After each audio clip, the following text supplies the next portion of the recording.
मेरी माँ गाय दोहने के लिए गई और गाय दोहने जब गई तो एक सर्प ने आकर के मेरी माँ को डस लिया और मेरी माँ की मृत्यु हो गई। नारद जी कहते हैं कि जब मेरी माँ की मृत्यु हुई तो मेरे नेत्रों से आंसू आए, मेरे नेत्रों से आंसू आए। एक आंख से गर्म आंसू, एक से ठंडा आंसू आया। नारद जी कहते हैं कि एक से गर्म एक से ठंडा, ऐसा क्यों? दोनों नेत्रों से गर्म ही आना चाहिए थे या दोनों नेत्रों से ठंडे ही आना चाहिए थे? तो कहाँ बोले एक से गर्म एक से ठंडा इसलिए आया कि एक नेत्र से, एक तो मुझे खुशी थी, ये मुझे खुशी थी कि मेरी माँ मर गई, अब मुझे कोई रोकने वाला नहीं है भजन करने से। तो हो जो खुशी थी तो एक नेत्र से ठंडा आंसू आया और एक से गर्म आया। क्यों? क्योंकि मुझे दुख था कि मेरी माँ मर गई है और मुझे दुख है कि मेरी माँ मुझे छोड़ करके चली गई है। जैसे ही कहा बोले एक से ठंडा एक से गर्म आया, क्योंकि दुख होता है तो आंसू कैसे आते हैं? नेत्रों से गर्म आंसू आते हैं। और कभी कभी खुशी होते हैं और खुशी में भी आंसू आते हैं कि नहीं? खुशी में भी आंसू आते हैं। कब आते हैं? जैसे कहीं बेटा जो होता है ना, और बेटा होता है पेपर दे करके आता है और पेपर में फर्स्ट डिवीजन अच्छी बना ले, अच्छी परसेंटेज बना ले, तो पिता को माता को बड़ी खुशी होती है, देखो मेरी बेटी के नंबर अच्छे आए हैं। तो खुशी के कारण कभी कभी आंसू भी आ जाते हैं। और खुशी के कारण जो आंसू आते हैं वो ठंडे आंसू आते हैं। कभी प्रैक्टिकल करके देखना जो। हाँ, बोलिए भागवत भगवान की जय जय श्री।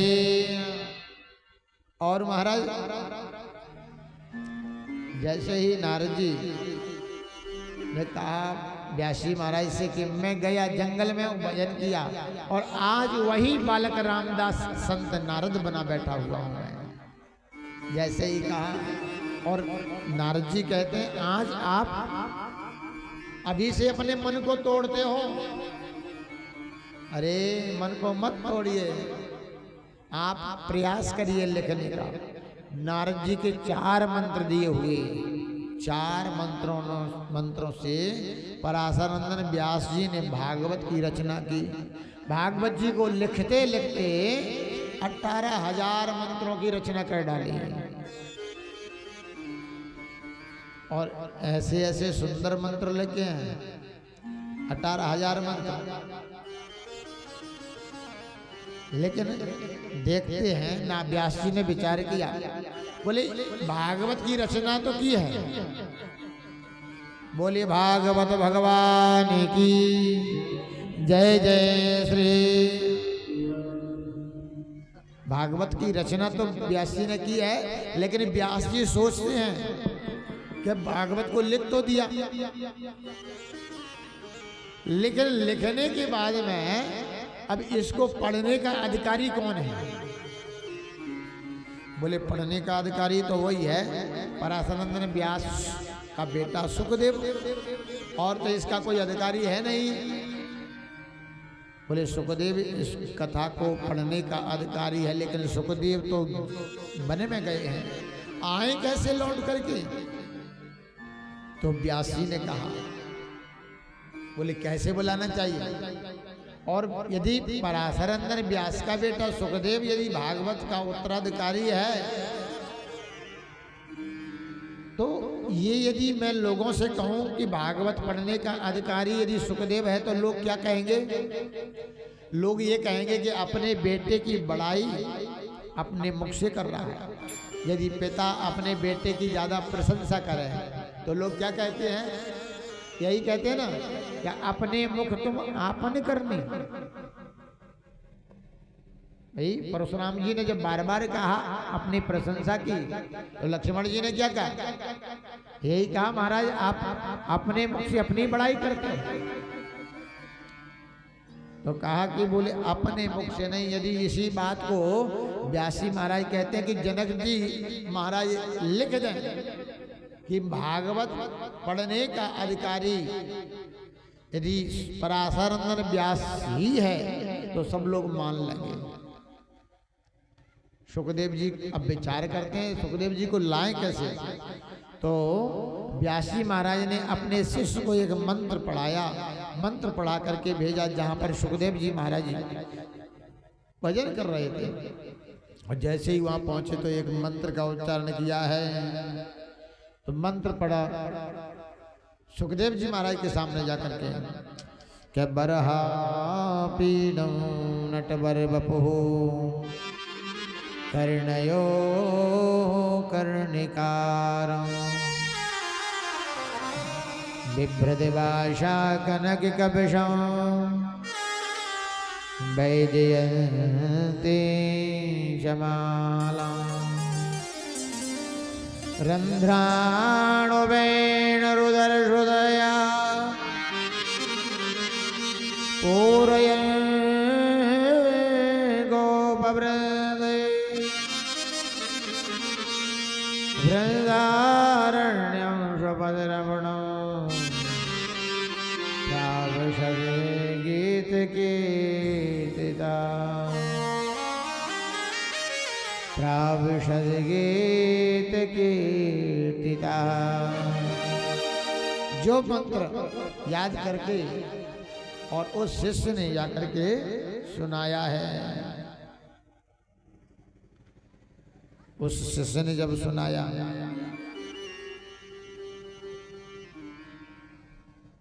उस मंत्र में क्या था, बरहा पीणम नटवर बपु और कर्णयो कर्णकार। जो भगवान की सुंदरता का वर्णन किया, माधुर्यमयी झांकी का वर्णन किया, तो महाराज सुखदेव की समाधि टूट गई। और सुखदेव जी कहते हैं कि इस मंत्र को और आगे बोलिए। शिष्य ने कहा बोले और आगे नहीं आता, और यदि और आगे सुनना है तो आप अपने पिता व्यास जी के पास में जाइए, ऐसे बहुत सारे मंत्र हैं। लेकिन सुखदेव जी महाराज ने कहा हाँ ठीक है होंगे, और तुरंत समाधि में बैठ गए। और समाधि में बैठे लेकिन नहीं आए। व्यास जी ने एक और मंत्र याद करा करके भेजा शिष्य को, और दूसरा मंत्र याद करा करके भेजा, और शिष्य ने दूसरा मंत्र जा करके सुखदेव जी महाराज के सामने सुनाया। यहो बकी स्तनिकाल कोटा जिघांसया पायदा पशाधि लेवे गतिधा किस्तान्ततोन्यो कंबादयालो शरणं व्रजेम कंबादयालो शरणं व्रजेम। दूसरा मंत्र सुनाया, और जैसे ही सुखदेव जी ने सुना अहो बकिन्य स्तनिकाल कूटां जिघांसया पायदप स्वाध्वी।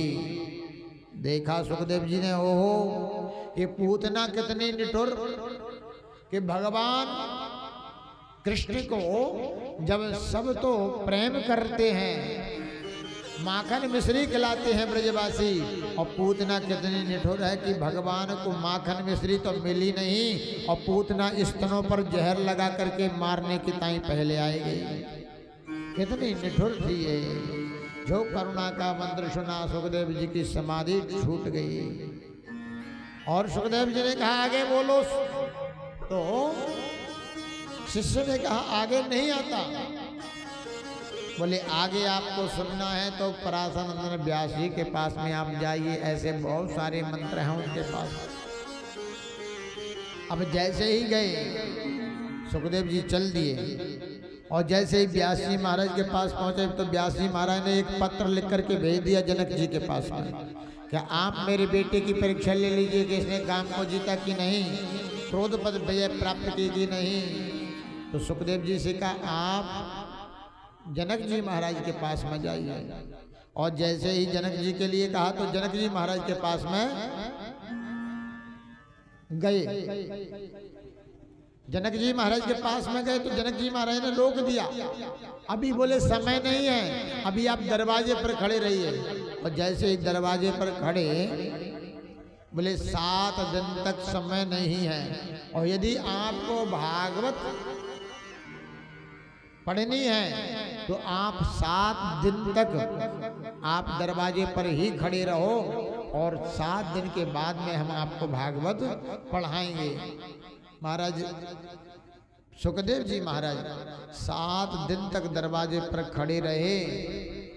जरा सा भी सुखदेव जी के महाराज पर क्रोध नहीं आया। 7 दिन बाद जनक जी महाराज ने कहा सैनिक से, बोले एक काम करिए, आप जाओ, और आप जाओ जाकर के देखना यदि सुखदेव जो व्यास का बेटा है सुखदेव, और यदि कहीं उसके चेहरे पर जरा भी क्रोध हो तो उसको भगा देना। जैसे ही आए, आकर के देखा कि 7 दिन तक सुखदेव जी महाराज खड़े हैं, जरा भी क्रोध नहीं है। सैनिक ने आकर के कहा, बोले महाराज जरा सा भी क्रोध नहीं है, जो आज से 7 दिन पहले जैसा मुखमंडल सुखदेव जी महाराज का था वही मुखमंडल आज भी है। बोले अच्छा। तो जनक जी महाराज ने कहा अंदर ना आने दो। जनक जी महाराज ने समझ गए कि इन्होंने क्रोध को जीता है। और महाराज अंदर आए तो एक कमरे में और निर्वस्त्र स्त्रियों को अंदर कर दिया। सुखदेव जी बीच में बैठे हुए हैं, कई स्त्रियां आलिंगन करती हैं, लेकिन सुखदेव जी पर कोई फर्क नहीं पड़ता है। जनक जी महाराज ने देखा कि इन पर कोई फर्क नहीं पड़ता है, इनने काम को भी जीत लिया। इन्होंने काम को जीता है, क्रोध पर विजय प्राप्त की है। जनक जी महाराज ने लिख करके भेज दिया कि इन्होंने काम को जीता, क्रोध पर विजय प्राप्त किया है। जैसे ही सुखदेव जी महाराज गए व्यास जी महाराज के पास में, व्यास जी महाराज के पास में जाकर के देखा कि सुंदर सी भागवत की कथा को श्रवण कराया है। किसने कराया? व्यास जी महाराज ने। तो सुखदेव जी के यदि गुरु भी हैं तो कौन है? पराशर नंदन व्यास। बोली भागवत भगवान की। इसलिए सुखदेव जी का आदर्श, ब्रह्मा की सृष्टि में केवल एक ही पुरुष ऐसा है कि आचार्य सुखदेव, जिन्होंने काम को जीता, क्रोध पर विजय प्राप्त की है। ब्रह्मा की सृष्टि में केवल एक ही व्यक्ति है जिसका नाम है सुखदेव,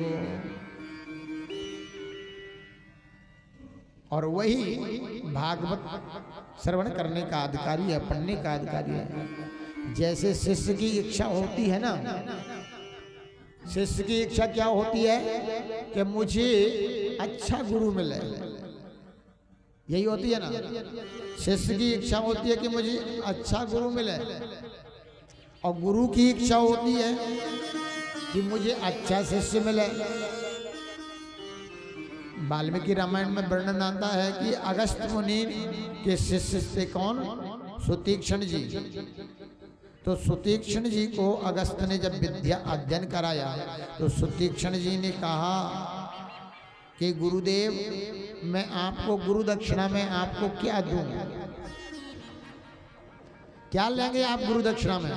तो अगस्त्य मुनि ने सुतीक्ष्ण को अपने अंक में भर करके कहा, बेटा यदि मुझे देना चाहते हो तो गुरु दक्षिणा में केवल एक ही काम करना, आप मुझे राम के दर्शन करा देना, और मुझे कुछ नहीं चाहिए। गुरुदेव अपने शिष्य से कहते हैं कि आप मुझे राम के दर्शन करा देना। मैं से गुरु ज्ञान देता है और मुझे कुछ नहीं चाहिए। क्यों? क्योंकि तुम्हारे जैसा तपस्वी शिष्य मिलना भी भाग्य की बात है। इसलिए सुतीक्ष्ण जी के आश्रम पर मेरे रघुवर आए तो सुतीक्ष्ण जी ने उन्हें अगस्त्य मुनि के आश्रम पर ले जा करके गुरुदेव श्री प्रभु राम के दर्शन कराए हैं गुरुदेव को। तो महर्षि वेदव्यास को परम हर्ष हुआ, बड़ी प्रसन्नता हुई कि आज मुझे जैसा मैं अधिकारी शिष्य चाहता था, आज वैसा अधिकारी शिष्य मुझे मिल गया है। क्योंकि प्राणों की विद्या दिगंबर है। सुखदेव जी महाराज दिगंबर, इसलिए सुखदेव जी महाराज को कौपीन पहनाई है और श्रीमद् भागवत महापुराण का अध्ययन करवाया और भागवत को पढ़ करके सुखदेव बड़े प्रसन्न हो गए, गदगद हो गए। और राजर्षि परीक्षित को जब सप्त दिवस में मृत्यु का श्राप मिला और कोई भी निर्णय जब नहीं ले सका, तो केवल एक ही आदरणीय सुखदेव जी महाराज एक ऐसे संत थे जिन्होंने 7 दिन में जिसको मरने का श्राप लगा है उनको उनका रास्ता ही प्रशस्त कर दिया। जैसे ही कहा कि सूत जी महाराज ने बताया तो सैनकादृषि कहते हैं, सैनकादृषि ने कहा, बोले महाराज एक बात बताइए, परीक्षित कौन थे और इनको 7 दिन में मरने का श्राप क्यों लगा? क्योंकि देखिए, जिस मानव की कथा परमात्मा की कथा से जोड़ दी जाती है, तो उस मनुष्य की कथा परमात्मा की कथा से कम नहीं होती है। बोले भागवत भगवान की जय जय श्री। तो सैनिकादृश्य ने कहा, बोले आपने कहा, बोले ठीक है, तो बोले आपको हम बताते हैं कि परीक्षित को 7 दिन में मरने का श्राप क्यों लगा और परीक्षित कौन थे? सुखदेव आदरणीय सूत जी महाराज कहते हैं सैनिकादृश्य से कि एक बार की बात है, जब कौरव और पांडवों का युद्ध चल रहा था,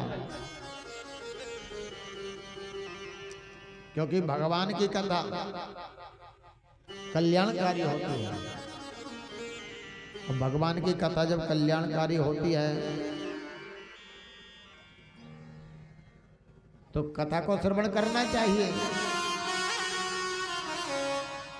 और जब श्रवण करना चाहिए, श्रवण करोगे तो भगवान की कथा कल्याण। क्योंकि सैनिकादृषि जो है ना, सैनिकादृषि सूत जी महाराज से प्रश्न करते हैं, और जब सूत जी महाराज से प्रश्न करते हैं तो सूत जी महाराज एक एक प्रश्न का जवाब देते हैं भगवान को। और सैनिकादृशियों को तो केवल एक ही है, एक ही है काम कि भगवान की कथा को श्रवण करना। क्यों? क्योंकि संसार के लोगों का कल्याण कैसे होगा, इसलिए वो कथा श्रवण करते हैं और नियम बताते हैं कि लोगों की कथा श्रवण करने में मन लगा रहे। और जब कथा श्रवण करने में मन लगा रहा है, भजन करने में मन लगा रहा है, तो इनका कल्याण